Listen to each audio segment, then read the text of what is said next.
बोलो महावीर स्वामी भगवान की। भगवान महावीर स्वामी ने एक बात बताई है कि अगर हमें किसी व्यक्ति का मन जीतना है तो पहले अपने आप को बदलना होगा। सामने वाले का अगर मन जीतना है तो हमें सबसे पहले अपने चरित्र को अच्छा बनाना होगा, कैरेक्टर को अच्छा बनाना पड़ेगा। तो आपको इसी पर एक मैं स्टोरी सुनाता हूं। भारत का एक स्टेट है, उसका नाम है उड़ीसा। कौन सा स्टेट है? उड़ीसा। उड़ीसा में एक डिस्ट्रिक्ट है, उसका नाम है कटक। कटक में एक ऐसे बालक ने जन्म लिया जो बचपन से ही बहुत ही होनहार, ईमानदार और सेवाभावी था। उस बालक का जन्म कटक में 23 जनवरी 1887 को हुआ। 23 जनवरी मतलब 23 जनवरी 1887 को कटक में उस बालक ने जन्म लिया। उसके माता का नाम प्रभावती और पिता का नाम जानकीनाथ था। जानकीनाथ। जब वो बालक 12 साल का हुआ तो उसके अंदर अच्छे अच्छे मित्रों के साथ बैठने के कारण बहुत अच्छे गुण आने लगे। वह बहुत अच्छा गुण संपन्न बालक था, परोपकारी था, ईमानदार था, सेवाभावी था, दूसरों पर हंसता नहीं था, लड़ाई नहीं करता था, सीरियस रहता था, टीचर से जैसा बोलते थे उसको वैसे ही फॉलो करता था। तो उस बालक को पिटाई करने की जरूरत नहीं पड़ती थी, वो डिसिप्लिन में रहता था। कोई भी बीमार हो जाता था उसकी सेवा करता था। एक दिन कटक में महामारी फैल गई, कॉलेरा फैल गया। ज्यादातर ये झुग्गी झोपड़ियां बस्ती होती है, उसमें ये महामारी तेजी से फैलने लगी, लोग बीमार पड़ने लगे। कॉलेरा क्यों फैलता है? गंदगी के कारण। घर में अगर साफ सफाई नहीं रखोगे, मच्छर मक्खी ज्यादा हो जाएंगे, कई दिनों तक बासी पानी रहेगा, उसके अंदर कीड़े पड़ने लगेंगे, उसको आप पियोगे और दूषित भोजन खाओगे, जो मक्खी के ऊपर बैठा हुआ खाना है, उससे हम बीमार हो जाएंगे और हमें कॉलेरा, हैजा जैसी बीमारी हो जाएगी। तो पहले समय में, आज से 120 साल पहले, कॉलेरा का इलाज नहीं था। गंदगी के कारण लोग उस बीमारी के कारण मर जाया करते थे।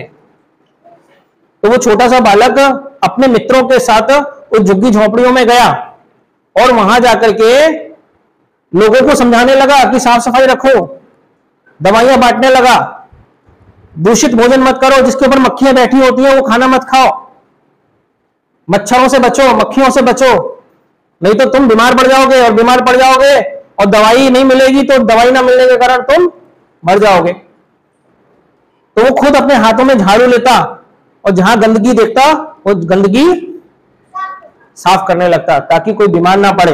अगर कोई बीमार पड़ जाता तो उसको दवाई देता। तो उसका एक फ्रेंड सर्किल था, फ्रेंड ग्रुप था, वही सारी सेवा करता था। उस झुग्गी झोपड़ी के अंदर एक हैदर नाम का एक लड़का रहता था।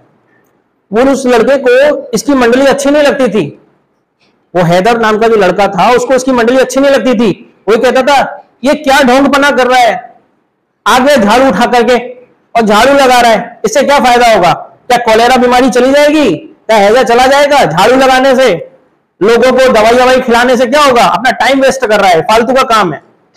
वो हैदर लड़का उसको पिन मारता था, उसकी टांग खींचता था कि तू गलत काम कर रहा है, और उसके ऊपर गुस्सा करता था, यहां नहीं आ, चल यहां से बाहर निकल। तो वो जो हैदर लड़का था उसकी सोसाइटी अच्छी नहीं थी, उसकी संगत अच्छी नहीं थी, उसका फ्रेंड सर्कल अच्छा नहीं था। जो अच्छे लोग होते हैं ना वो सबको प्रिय होते हैं, और अच्छे लोग जो होते हैं गंदे लोगों को अच्छे नहीं लगते। तो हैदर जो था वो गंदा लड़का था, तो वो बालक उसको अच्छा नहीं लगता था। लेकिन एक दिन क्या हुआ पता है आपको? उस हैदर के घर में ही उसकी मम्मी बीमार पड़ गई। कौन सी बीमारी के कारण? कॉलेरा के कारण, हैजे के कारण।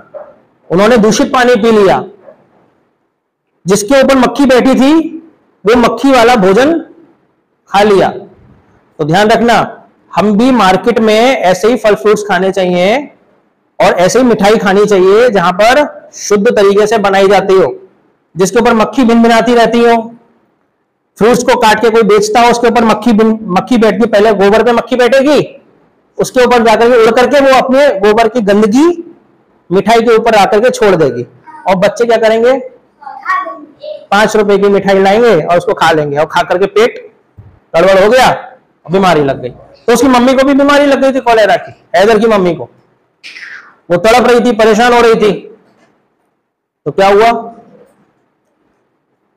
वो बच्चा जो बालक था वो आया और उसने कहा, हैदर को बोला तुम चिंता मत करो, मैं तुम्हारी मम्मी की सेवा करूंगा।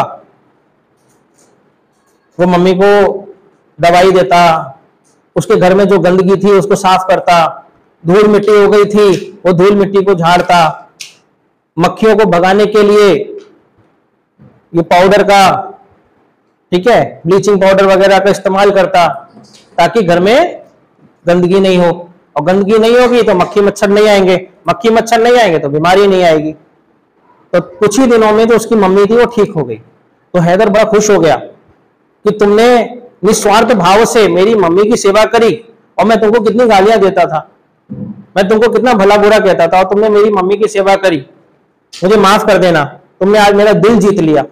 वास्तव में सेवा ही सबसे बड़ा धर्म है। तुमने मेरी माँ की सेवा करी, मैं तुमसे बहुत खुश हूं, आज के बाद मैं तुमको कभी भी कुछ भी अशब्द नहीं बोलूंगा, कभी भी गालियां नहीं दूंगा। तो उस छोटे से बालक ने उस हैदर का, जो कपटी था, धूर्त था, चालाक था, गाली देता था, गंदे बच्चों के साथ रहता था, उसका मन जीत लिया। उस छोटे से बालक का बताओ क्या नाम था? उस छोटे से बालक का नाम था सुभाष चंद्र बसु। क्या नाम था? Freedom fighter Subhash Chandra Basu. और वो सुभाष चंद्र बसु के पीछे बसु टाइटल जो था, अंग्रेज लोग बसु बोल नहीं सकते थे, इसलिए बसु के बदले क्या बोलते थे? बोस। बोस असली नाम क्या था? सुभाष चंद्र बसु। बसु बोल नहीं सकते थे अंग्रेज, तो बसु के बदले उनके मुख से क्या निकलता था? तो इसलिए उनका नाम क्या पड़ गया? तो छोटा सा बालक जो बचपन से परोपकारी था, दयालु था, सेवा करता था, वो बड़े होकर के फ्रीडम फाइटर बना, जिसकी आज हम लोग क्या बोलते हैं? जय बोलते हैं। वो कौन है वो? और नीचे जो वो सब्सक्राइब का बटन है ना, उसको हिट करो, जल्दी से करो सब्सक्राइब।